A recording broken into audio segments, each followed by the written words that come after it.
A door inside the Great Pyramid has been sealed for 4,500 years. The world's most famous archaeologist says he's about to open it. A prophecy that what's coming out of Egypt will trigger an awakening for all of humanity. And the possibility, named by a 1930s psychic and by a modern contactee alike, that what's hidden down there is an endless source of energy, left behind by a civilization that vanished before recorded history began.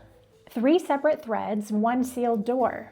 And this year, we may finally find out what's behind it. Because deep inside the Great Pyramid of Egypt, there is a space that no human being has entered in 4,500 years. We know it's there. We've sent machines to the edge of it. Small robots crawling through gaps more narrow than your shoulders, down a corridor cut into millions of tons of stone. And at the end of that crawl, the cameras stopped, and it was a door, a slab of stone set in place when the pyramids were new, sealed before there was a Rome, before there was an Athens, before almost anything that you've ever read about in history books. On the other side of it, nothing but dark and a question that has waited 45 centuries for an answer. And the most famous archaeologist alive says he's going to open it this year. Now, if you watched the last video, you know we spent some time looking under the Sphinx. The prophecies, the CIA file, the buried hall of records. But the one thing that's actually being opened isn't under the Sphinx at all. It's here, in the pyramid. We're going to ask the question whether those 2 stories are about to become one. The man opening it is Dr. Zahi Hawass, Egypt's former Minister of Antiquities, and for decades, the single most powerful figure in world archaeology. Hawass is not a dreamer. He has spent his entire career as the guardian of the orthodox story, aggressively shooting down every alternative theory anyone has ever floated about Giza. No aliens, no lost super civilization, no Atlantis, just brilliant ancient engineering and good science catching up to them. So when a man like that stands in front of an audience and says scanning technology has found a hidden corridor inside the Great Pyramid, a corridor ending at a sealed door, and that what's behind it will rewrite a chapter in the history of the pharaohs, you should sit up and pay attention, because that is the last man on earth who would oversell a mystery. But here's the tell. Hawass won't say what he thinks is behind it. A man who has spent 50 years telling the world exactly what everything at Giza means is suddenly being very careful with his words. He's suddenly quiet. He'll only say his team will release their findings after, in his words, exhaustive analysis. A scientific report first.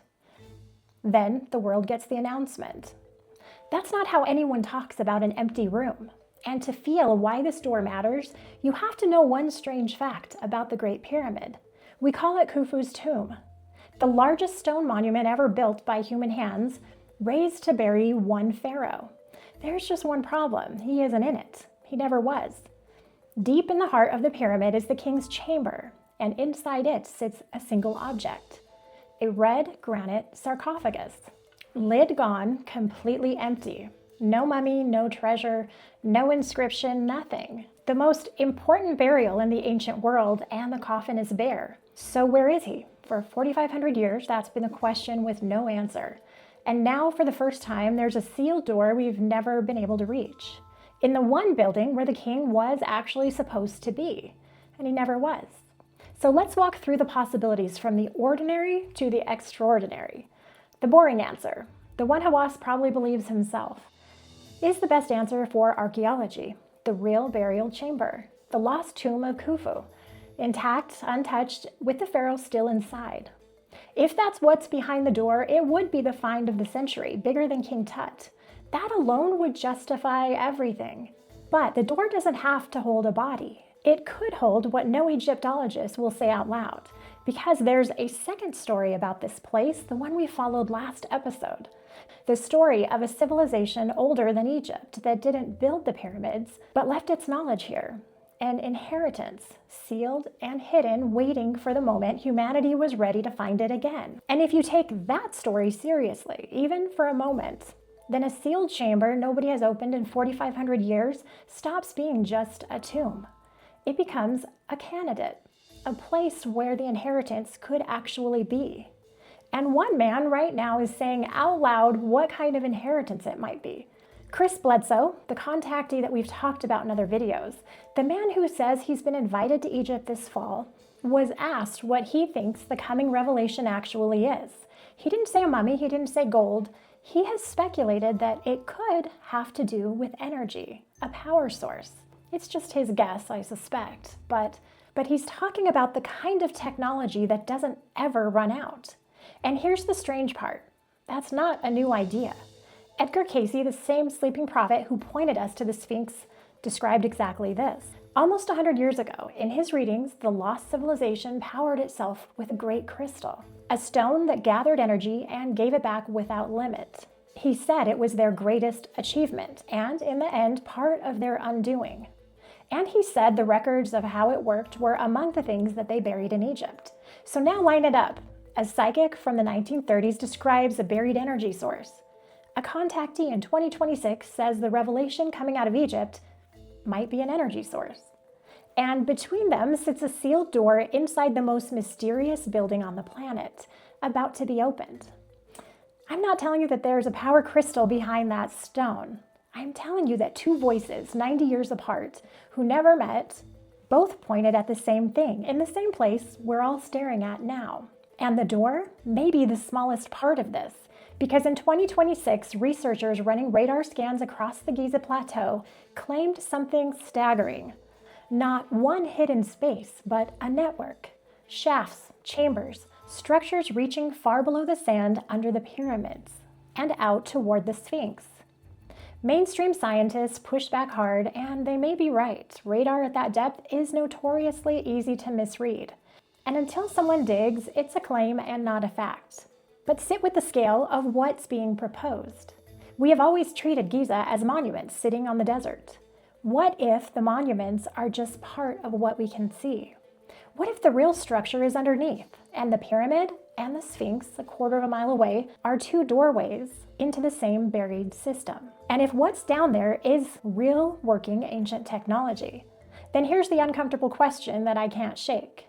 There's a strange documented pattern over the last several decades of scientists working on radical energy, fusion, free energy, the dream of power without cost, who have died early or gone missing, suddenly under circumstances that their families are still questioning. Now, I'm not connecting those deaths to the pyramid, that would be irresponsible, to the question of what happens when someone gets close to limitless energy. Who benefits and who would do anything to stop it?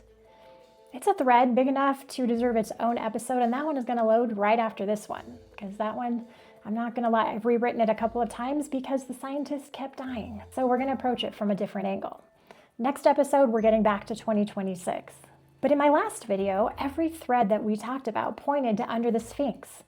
The sleeping prophet, the CIA file, the radar scans, the star rising in October, the astrological alignment that hasn't taken place in 26,000 years, but will on October 7th, 2026, when the star of Regulus, in the constellation of Leo the Lion, sits in the perfect eastern gaze of the Sphinx. Now, the Sphinx lies a quarter of a mile away, and what we're talking about is happening inside the Great Pyramid. Two different locations, and for a while that looked like a contradiction. Like the prophecies had pointed to maybe the wrong rock. But stand far enough back and the contradiction dissolves. Picture it as one big system underground. The Sphinx is the key, the marker, the alignment, the clock. When that red star climbs into the lion's gaze this October, it isn't pointing at where the secret is, it's telling us when. And the door in the pyramid, that's the vaults. The Sphinx is the lock, the pyramid is the box. And the radar says there may be a single buried structure tying them together under the sand. A timer that's been counting down for 4,500 years. If Edgar Cayce was right, it was set by people who made sure that no king and no government could open it on their schedule, that it would only open on the calendar of the stars. Now that's a theory, a breathtaking one, but a theory. The boring answer, an empty corridor, a robbed tomb, a misread radar scan, is still very much on the table. And it might be the truth, I'm not asking you to believe anything else. I'm asking you to watch, because for the first time in 4,500 years, somebody is actually going to open the door, and we're going to find out together. And what if what's behind it is what Bledsoe and Cayce both described? If it really is an energy source, then the question stops being about ancient Egypt and starts being about us. What happens to a world where power costs nothing? Who gets rich? Who loses everything? And who would kill to keep that door shut? That's where we go next, because some secrets don't just rewrite the past, they detonate the present. I'm Heather, this is Seriously Spooked. Hit the subscribe button, and if you give this episode a like, it will help out the channel. Thanks so much for watching, and we will see you in the next one.